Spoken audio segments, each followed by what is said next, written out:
Wow, guys, Kamala Harris went on NBC for an interview, and the whole entire time she was irritated. I picked the most important segment out of this video because I couldn't stand listening to her voice the whole entire time. So you got to check this out. The things that are so crucial to that phase of their child's development. So my plans and my policies are really directed at exactly your point, doing what we must do to bring down the cost of living, but also to help people not just get by, but get ahead. And I'm proud to report to you that economists from Nobel laureates to Goldman Sachs have reviewed my economic plan versus Donald Trump's, and in comparison, have found that my plans will strengthen America's economy.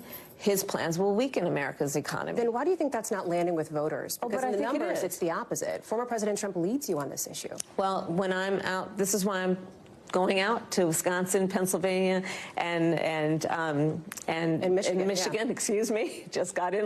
Guys, she doesn't even know where she's going. She doesn't even know where she's going, guys, and she wants you to elect her. So the reason why these banks and these brokers companies are supporting her because they make money off interest, and they know the interest rates will be very, very high if she gets in office. So who's going to get more money? So of course they'll say her economic plan is better for them. That's man, I see right through it now. Let's keep going, guys. Late this morning, actually, but going to 3 states yesterday, and I'm going to continue being on the road. I have to earn the vote, and it means sharing with folks my plan, but also offering them what objective analysts have shown to be the contrast between me and Donald Trump. My plans are focused on working people, the middle class, and what we must do to strengthen hardworking people to be able to do what they dream and aspire to be able to do. His plans are about giving tax cuts, massive tax cuts, to billionaires and big corporations. His so-called plan for the economy. So her plan is for the working class people, right? She wants people to live a dream of if you work hard, you'll get what you want. You work hard, you get what you want. You'll be working hard until you're, man, until you're like 80 or something like that with her plan. Trump's for people that, want to go out there and do what they really want with life. If you want to start a business, go start a business. Yeah, that's tax cuts, right?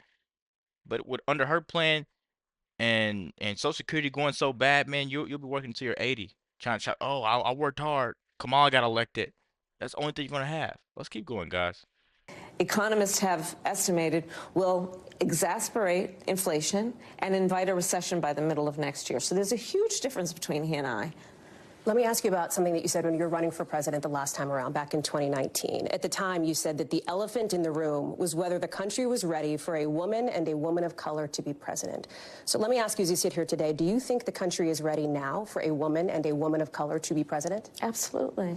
Absolutely.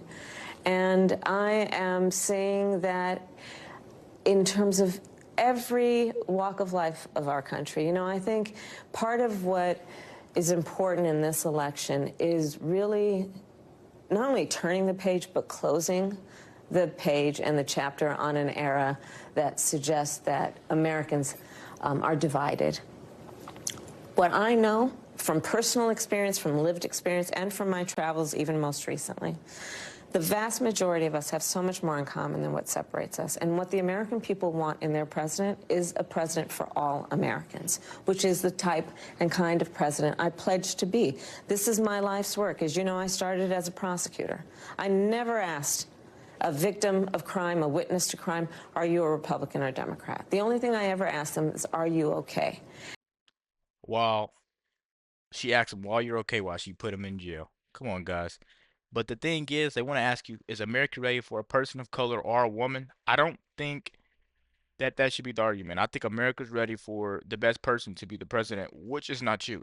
The race and the color doesn't matter. None. The race and the gender doesn't matter. None of that matters. It is matters if you could run this country, and she's not a good candidate to run this country. We've lived through the times of Donald Trump being president, and we love the times of Donald Trump being president. And then they try to sprinkle COVID in there to to tarnish his name. So there'll be something bad on his name. But if we go back and look, man, and we go and look at what Biden just did, it's an obvious answer, guys. It's an obvious candidate who we should be voting for. Let's keep going.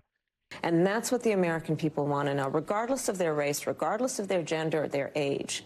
They want to know that they have a president who sees them and understands their needs and focuses on their needs understanding we all deserve to have a president who is focused on solutions and not just fanning the flames of division and hate. You've been reluctant to lean into, to talk about the historic nature of your candidacy on the campaign trail. Why is that?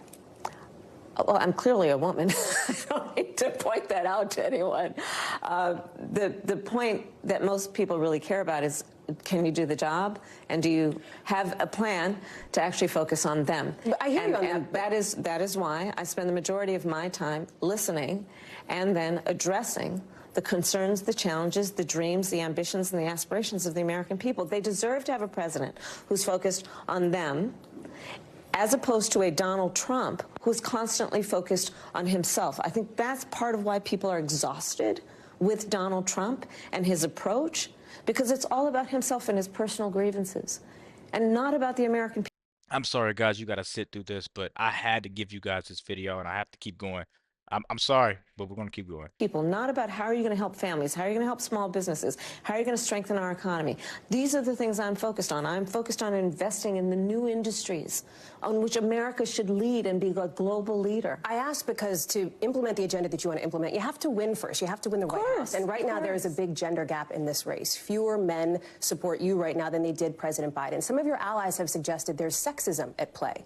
I wonder, do you think there is sexism at play here? Let me just tell you something. You've come to my events, and you will see there are men and women at those events, whether it be small events or events with 10,000 people. Show me an event that Kamala Harris had 10,000 people there where she didn't bring out a rapper, a singer, or any type of artist for that matter. Because now she's trying to get Beyonce involved in the mix.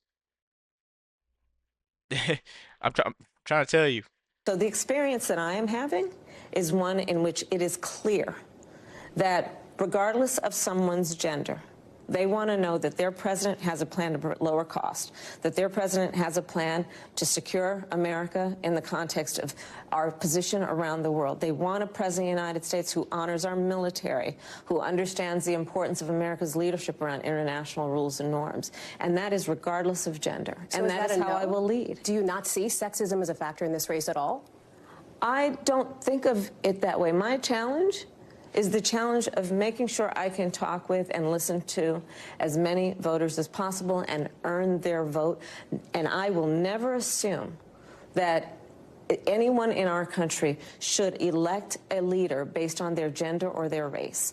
Instead, that leader needs to earn the vote based on substance. Didn't she just say, though, that America needs a woman of color?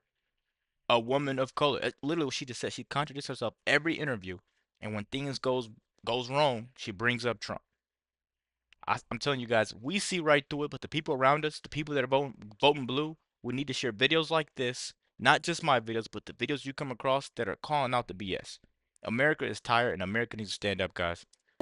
And what they will do to address challenges and to inspire people to know that their aspirations and their ambitions can and will be achieved through the opportunity to do that. Some of those voters that I spoke with at some of the events yesterday, for example, talked about they were there to support you, but also your agenda when it comes to reproductive rights and abortion access. And you have cast this as a matter of literal life and death, as an urgent priority here. If you win, it is entirely possible that Congress will be controlled by Republicans. So what specific concessions would you be willing to make in order to get something done on abortion access as soon as possible? Well, first of all, look at what has happened since the Dobbs decision came down, a decision that is a direct result of the fact that Donald Trump hand-selected 3 members of the United States Supreme Court with the intention they would undo the protections of Roe. They did as he intended, and now in 20 states we have Trump abortion bans, which some make no exception for rape or incest, which criminalize health care providers in a state like Texas, prison for life for doctors and nurses if they provide reproductive care.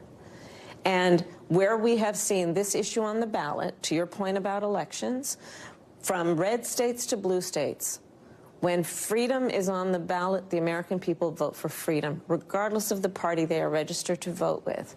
We have seen that. And I know that there are members of the United States Congress who are well aware that their constituents. So Kamala's reproductive care policy revolves around giving people that are in prison sex change surgeries to be transgender. That is where taxpayer dollars are going to be going. That's where our money's going to be going. So you tell me, the people that are in there for life, you tell me what you think should happen. You tell me who you think you should be voting for. These people are in there for life. This is just making my head hurt, guys. I can't stand Kamala Harris. Are in favor of the very fundamental principle that a woman should be able to make decisions about her own body and not have her government tell her what to do. So is a question of pragmatism then, what concessions would be on the table? Religious exemptions, for example, is that something that you would consider? I don't think we should be making concessions when we're talking about a fundamental freedom to make decisions about your own body. To Republicans like, for example, Susan Collins, Lisa Murkowski, who would back something like this on a Democratic agenda if, in fact, Republicans control Congress, would you offer them an olive branch, or is that off the table? Is that not an option for you? I'm not going to engage in hypotheticals because we can go on with a variety of scenarios. Let's just start with a fundamental fact. A basic freedom has been taken from the women of America. The freedom to make decisions about their own body. And that cannot be negotiable, which is that we need to put back in the protections of Roe v. Wade. And that is it. But what if you can't do that? What if you can't get that passed and you want to save lives in Florida and in Texas and in Georgia? What do you do at that point? I'm not going to go down that rabbit hole with you right now. Because right now, it's a question that's out there because it's but not a guarantee that Democrats will win control of Congress. Well, I'm doing everything I can to make sure that we do. On this issue, I think that what is clear to me is whether someone is. I was just with one of the. Man, I'm not gonna lie to you guys. We're done with this. If you wanna watch this on your own will, if you wanna put yourself through that torture, you can go ahead and do it. We're done with this video, so I'll tell you this. She say she wants to do what the world wants her to do, what Americans want to do. She says she will do it. Over 70% of her voters wants the borders to be closed. But she wants the borders open. She wants that money that we pay to be paying for those people to come over here and live for free, get housing allowances, and all types of stuff. Right? Now she wants to give people $25,000 for first-time home buyers to go out and buy a house. But that's not right. That's going to create inflation throughout the housing market. Man, I'm telling you guys, inflation throughout the world. Let me know what you think about this video, man. Let me know what you honestly think about this NBC video. Be sure to like, comment, subscribe if you're new. And as always, let me know what you react to. We're out.